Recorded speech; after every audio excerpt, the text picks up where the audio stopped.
Welcome back to When Harry Met Board Games, where we feed our people with relatable content and our victory condition is your satisfaction.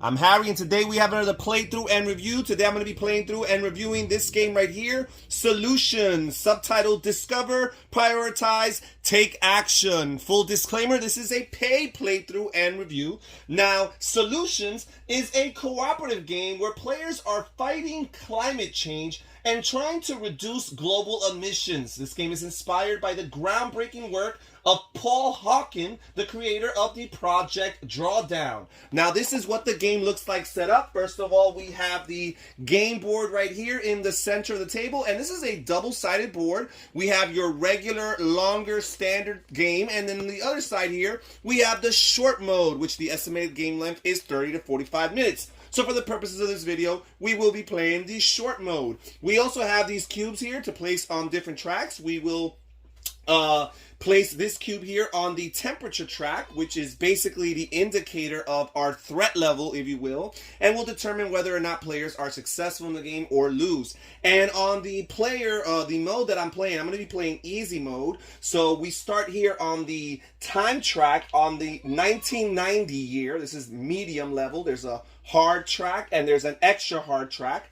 And because I'm starting in 1990 on the time track, I'm going to start right here in 0.5 degrees Celsius on the temperature track. And basically what players are trying to do as the game progresses is by the time they make it to the year 2050, they want the temperature here on this track here to be at 1.5 degrees Celsius or lower. As long as they could reach that goal or meet that goal by the end of the 2050 round, then the players were successful and they have won. Now, if you see, the temperature track goes all the way to 5, which means that potentially you could get higher than 1.5 degrees Celsius. However, as long as you could bring it right back down before the year 2050, it is all good. So, we also have all these different decks of cards. Let me explain them here. We have the event deck of cards here, and it starts with just these light blue event cards. We have these dark blue event cards, which will be added into the game once we cross these dark blue thresholds on the time track.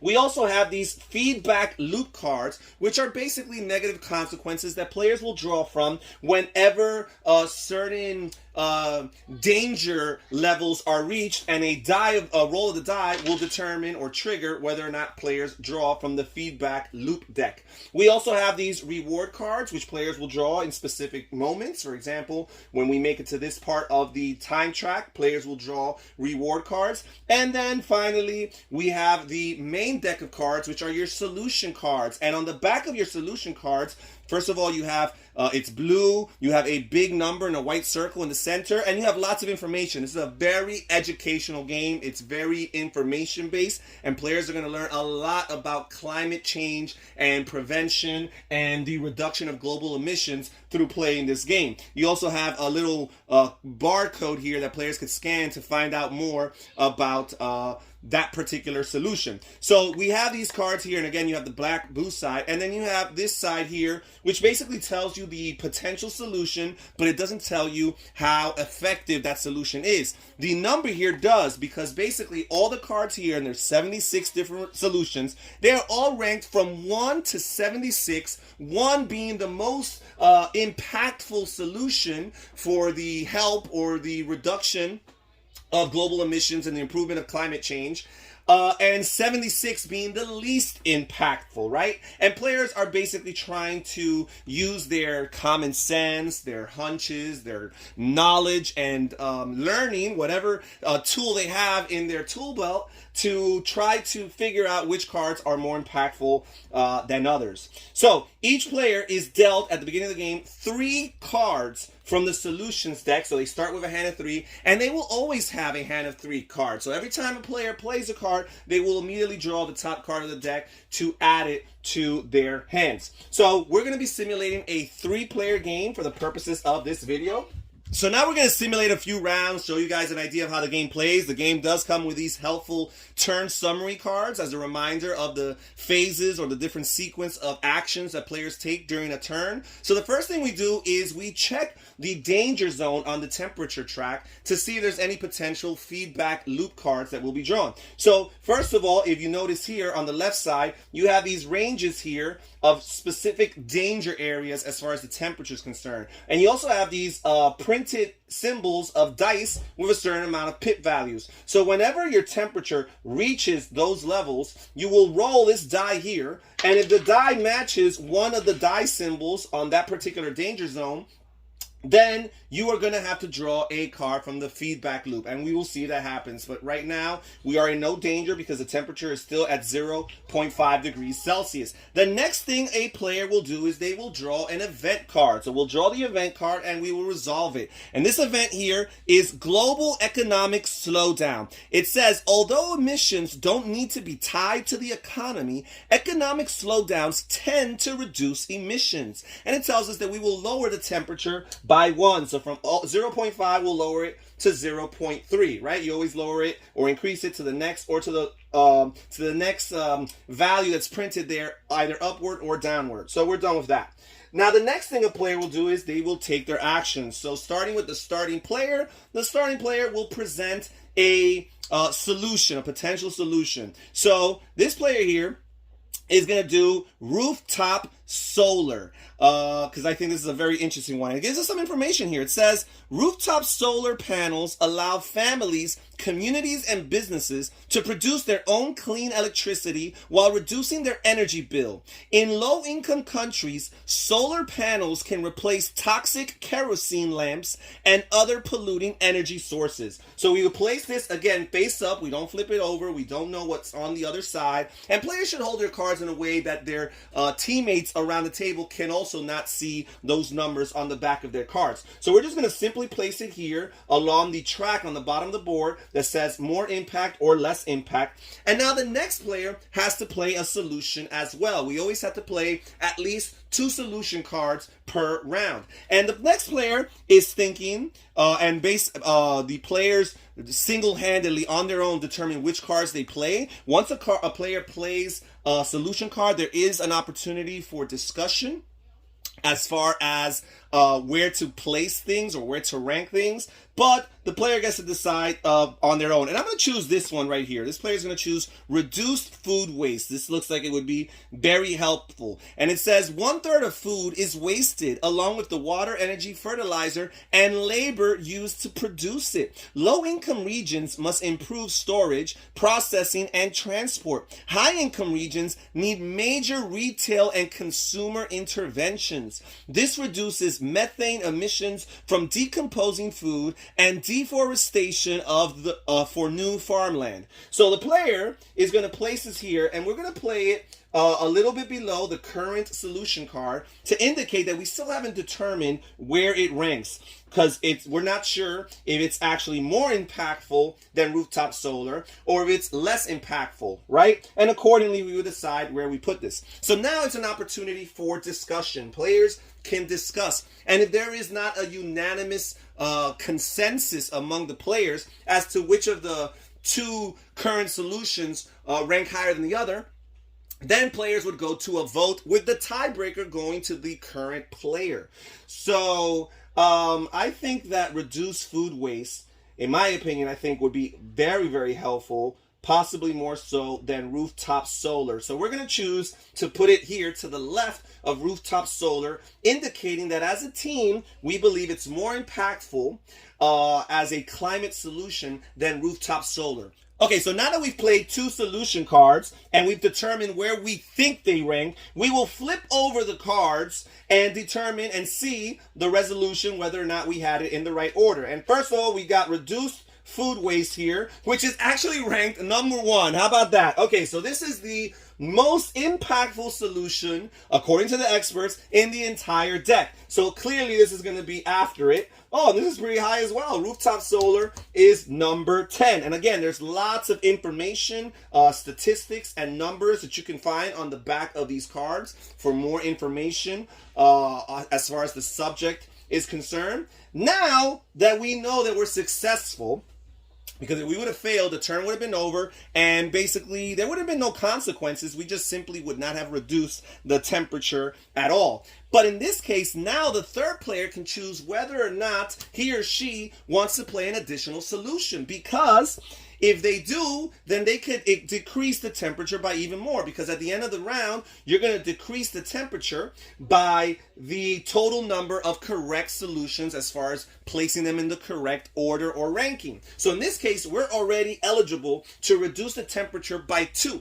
Now we play another card and place it in the right sequence, which is going to be pretty easy at this point, because 1 in 10, that's not much room. There's the very likelihood is that the next card is going to be higher than this. So if we correctly place it, then we'll be able to do 3. We'll be able to reduce the temperature by 3. However, when you place a solution and reveal it and come to find that it's placed in the wrong ranking, not only will that card not count towards your progress, but it will disqualify one other correct card. So if we place a solution and get it in the wrong order, we would disqualify or cancel out one of these 2 cards, and therefore we would only be able to reduce the temperature by 1. So there is a little bit of a risk here. But again, logically speaking, chances are whatever we play is not going to be between 1 through 10.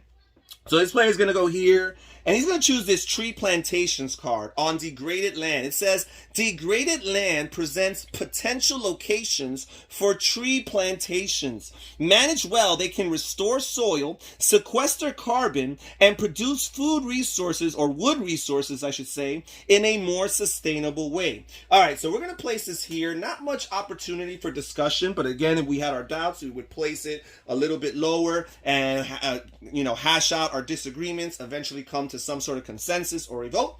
But in this case, we're all in agreement. This is definitely going to be ranked lower than this. So we're going to reveal it. And it's 13. And again, this is all pretty high options here, guys. So we are correct here. And again, we are confronted with the decision of whether or not we want to end the round and just take the benefit of reducing the temperature by 3, or do we want to keep on going? And here's the thing. It's early in the game. We cannot reduce it by more than 3 anyhow. So there is no need to do it. As a matter of fact, we can't even reduce it by 3 to begin with, because I was supposed to lower the temperature by 1 here. Earlier on, it was at 0.5. And the event card we drew was supposed to lower it by 1. So it should have been at 0.3. So in this case, we could only lower it by 2 anyhow. So we're done. But it's good to know that if players find themselves in trouble in future rounds, they could try to have these mega turns, these big explosive kind of like push your luck turns at that point, in order to try to play damage control as much as possible. Because again, even though you're trying to get to 1.5 by the end of the game, it's very possible that at some point in the game, the thermometer is gonna, the temperature is gonna surpass that target temperature at some point, and you're gonna have to have some of these crazy turns in order to bring it back down. Okay, so we are done with this. We'll discard these. We've lowered this by 2. And now we are going to move to a new year, and basically when we move to the new year, we advance the temperature by 3. So every time you have a new year, you always advance it by 3. And we're going to proceed to the next round, and we'll start with this player here in the center. We're going to move to the year 2005, and again, the temperature is not in the danger zone, so there's no need to have a feedback loop roll. And we are going to draw the top event card, and it says here, military conflict. A war has been declared between the U.S. and a small country. The U.S. military is the single biggest emitter of carbon dioxide in the world, aside from whole nation states. And now we're going to have to increase the temperature by 1. So now it's at 0.8 degrees, and it's on the verge of reaching one of these danger zones. So we're going to want to lower it, because remember, at the end of the round, we're going to automatically raise the temperature by 3. So we're going to have to lower it considerably if we don't want it to end up in that danger zone. So this player is going to go over here, and he's going to play nuclear power. It says uranium-235 contains 3 3M times more energy than coal. Current fission reactors split these atoms, releasing tremendous energy that's clean for the climate, but expensive and can harm the local environment. So I'm going to place this down here, and again, replenish back to 3 cards. And this player here, he's going to look at these. He's going to say alternative cement. It says here, cement is the second most used substance in the world after water. Additives like fly ash, ground bottle glass, and industrial waste can make it stronger and lower emissions by 15% on average. Now, I'm going to place it here, create some opportunity for discussion.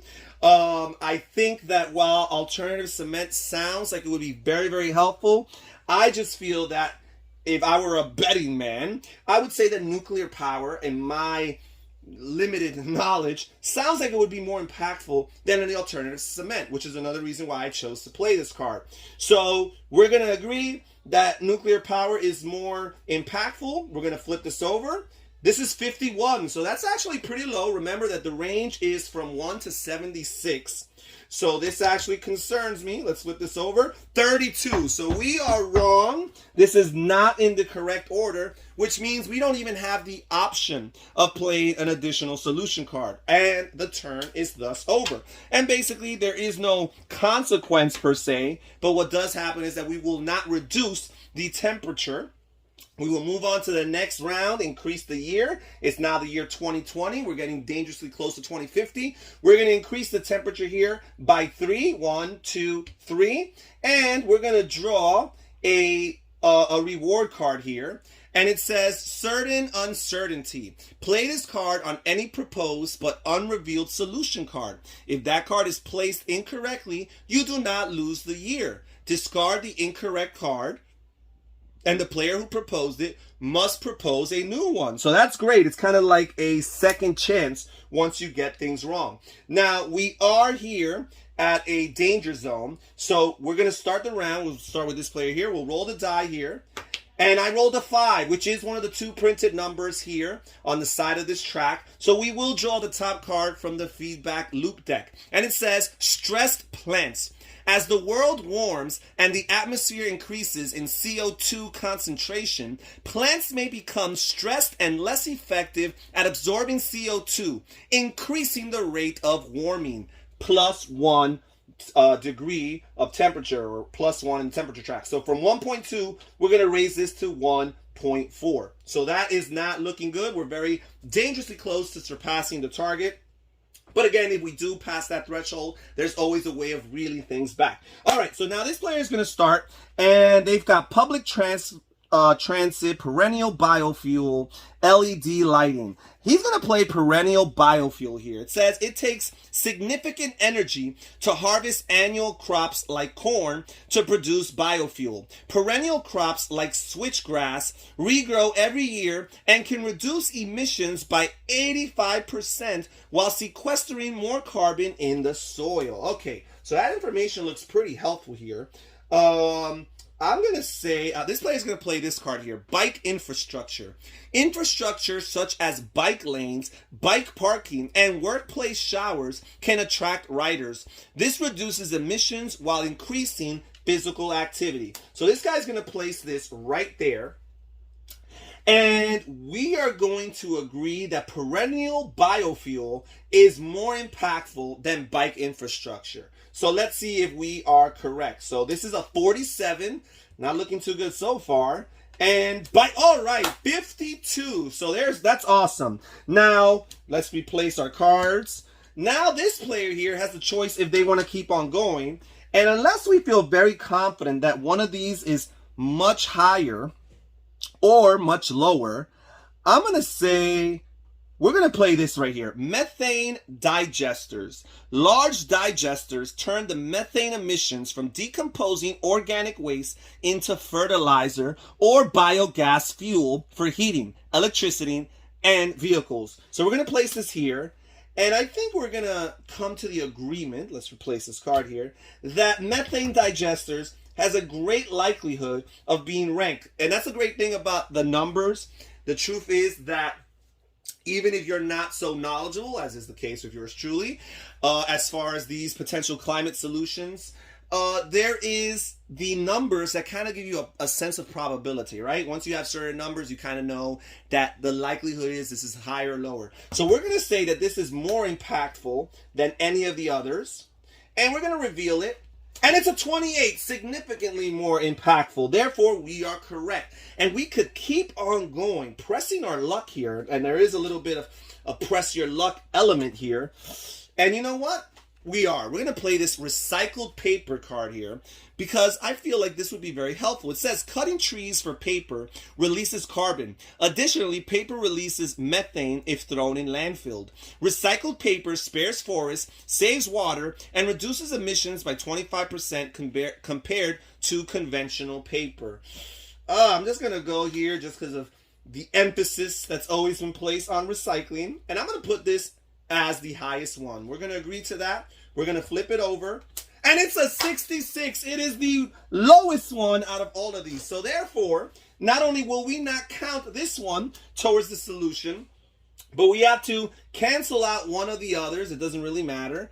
And now we are done with our turn, and we will only be able to reduce the temperature on the track here by 2 instead of 3 if we would have just called it quits right there. 1, 2. All right, there we go. And we are done. And again, at the end of the round, we will proceed to the next year on the track here. We will advance the temperature by 3. Here we are at our 1.5 target. And this is pretty much the way the game plays. Again, you keep on going and you have the reverse side of the board, so you could play a longer game, which truly the advantage of the longer game is that you get to, I guess, learn more and go through the cards more, but perhaps you can alternate that by playing this game multiple times in one session. Now, there is an advanced mode which introduced a few other silver and gold reward decks. Now, one thing I forgot to mention is that if we ever have the temperature make it to 5, then we have broken the thermometer. We haven't lost just yet, but we have one turn, that current turn, to get the temperature all the way down at least to the catastrophic limit of 2.0. If we are able to get it to 2.0 in that current round, then we have bought ourselves more time. But again, the goal is that by the year 2050, we will be at 1.5 or lower. By the way, the 2050 round does not actually get played. We simply advance the temperature by 3 at that point. So by the time you are ending the penultimate round, you want to be at least 3 spots below 1.5, because that last round you're not going to be able to do any actions and simply the temperature will go up. Also, a very important thing, as you advance in this year track, you also have a higher capacity for your maximum amount of cards. And that's pretty much how you play the game. Let's get back and hear my final thoughts and grades.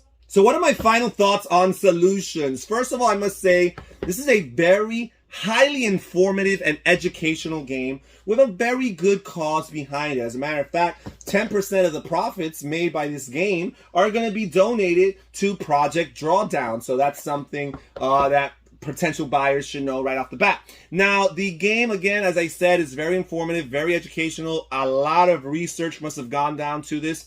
I will say this, while the game does have some very cool, interesting gamer-like mechanisms to it, this is definitely a trivia-style game, and it's very reminiscent of games like Timeline and Timeline Challenge, games where players have cards that have some sort of empirical data or information on it. Sometimes it could be historical events or animals or what have you. And there's certain statistics and numbers, in the case of historical events, years, and you've got to play the cards in the right sequence in order to benefit or score or what have you. This game is a cooperative game. It's not a competitive game. Players are collaborating and working together towards the end game objective, which makes sense thematically because you don't want to be competitive necessarily about it. There is a level of competition as you want to do your part in order to accomplish the objective, but at the same time you realize that the players around the table are friends and not foe, and you can discuss and share and all that stuff, although the final decision of how the card is played is ultimately the decision of the current player. But I think that it's a really cool, well done execution of that style of game, like a game like Timeline Challenge. So if you like games like Timeline or Timeline Challenge and some of these other Card Line, I think it's called, some of these other re-implementations or spin-offs of that system of game, if you like those style of games, then I think you will like that feature in this game. Now, you do have that threat track to always constantly worry about, and there is a lot of randomness in this game, which I think is actually very positive. It's very refreshing because quite often trivia games don't have much randomness to it. You have these event cards, you have these feedback loop cards, you have the potential roll of a die to see if these are triggered, and all of these cards can result in either positive or negative things spontaneously happening to the players. And again, I like that because it keeps it from being just a basic standard trivia style game. The information on the cards is very well detailed, lots of information, lots of numbers, some text to read. And again, you can walk out of this gameplay experience feeling much more informed about this very relevant issue in the world that we live in. This world is ours. It belongs to us. It's our home. We should want to care for it, preserve it, and take care of it. So, yeah, I think that from an educational perspective, it's fine and well.